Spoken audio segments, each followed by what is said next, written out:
When the early morning sun broke over the rooftops of Zaragoza in August 2023, it lit up a quiet but extraordinary moment in Spanish history.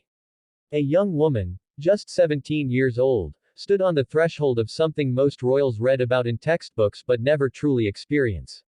Dressed in crisp khaki, boots polished to mirror shine, Princess Leonor of Spain, heir to the throne, was about to begin her military training. Not a ceremonial visit. Not a symbolic gesture. Real training. With real soldiers. Real sweat. Real challenges. For most teenagers, the first day of school is nerve-wracking enough. But Leonor wasn't stepping into a classroom, she was entering the General Military Academy, Spain's elite army training school. Her schedule. Marching drills, weapons training, tactical simulations, and early wake-up calls that would make a rooster groan. And this wasn't just a short stint for public relations. No. This was the beginning of a 3-year journey through all 3 branches of the Spanish Armed Forces, Army, Navy, and Air and Space Force. Because when you're the future Queen of Spain, you don't just wear the medals.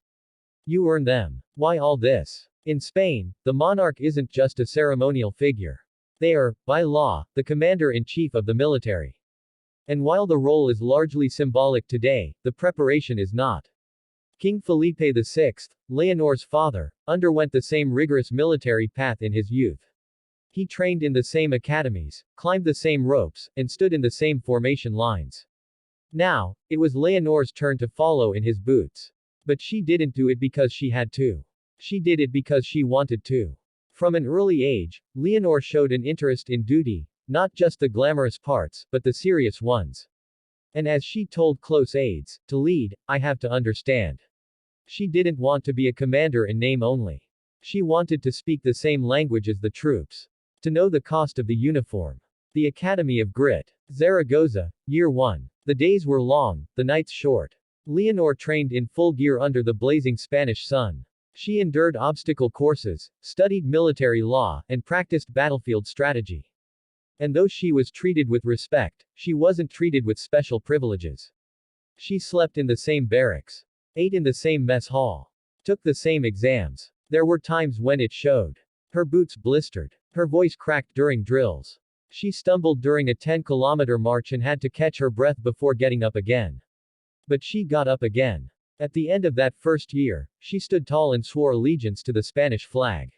Her saber was presented in a moving ceremony that left more than one seasoned officer wiping a tear. But there was no time to rest. The sea beckons. In the summer of 2024, Leonor exchanged olive green for navy blue. She moved to Marin, in Galicia, to train with the Spanish Navy. There, she boarded the Juan Sebastián de Elcano, Spain's most iconic tall ship. For months, she sailed the open seas with nothing but sails, stars, and the constant roll of waves. On board, life was harder still. She learned navigation, knot tying, and how to stay calm during storms, both literal and emotional. The sea doesn't care if you're a princess. When the deck pitches 20 degrees and rain lashes down, everyone gets soaked.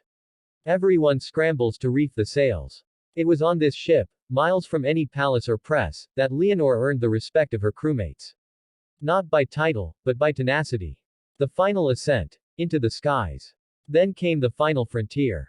In September 2025, Princess Leonor arrived at the General Air and Space Academy in San Javier, Murcia. The heat was dry, the tarmac endless, and the planes loud. She stood there, now 19. Ready to learn the most complex form of military service yet.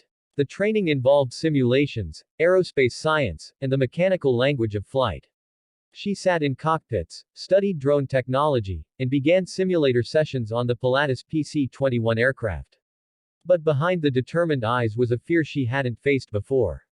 Flying made her nervous. Yes, the future Queen of Spain, fluent in 5 languages, trained in martial tactics, was afraid of flying. Not terrified, but unsettled.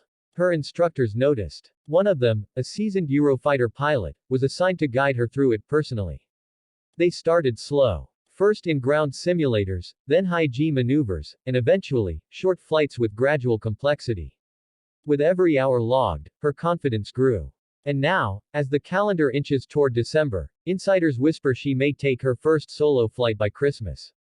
From hesitant cadet to pilot in command, the transformation is nearly complete. Not just a princess, a leader in the making. So why does it matter? Because Princess Leonor is not just preparing to wear a crown. She is preparing to carry it. In a time when monarchies are questioned, traditions debated, and leaders scrutinized, her path sends a quiet but powerful message. I will not lead from above. I will lead from beside you. She has marched, sailed, and flown her way into the hearts of many Spaniards, not by pomp, but by perseverance. Not through speeches, but through sweat. She could have chosen the easy road. She didn't. She chose the one with mud, ropes, sails, and sky. And that's what makes her story not just royal, but remarkable. The princess who swore an oath, braved the seas, and now dares to fly. This isn't just a tale of duty. It's the story of a leader in the making. And it's only just begun. Thanks for watching. Do subscribe to the channel to enjoy all the sweet royal stories happening around the world.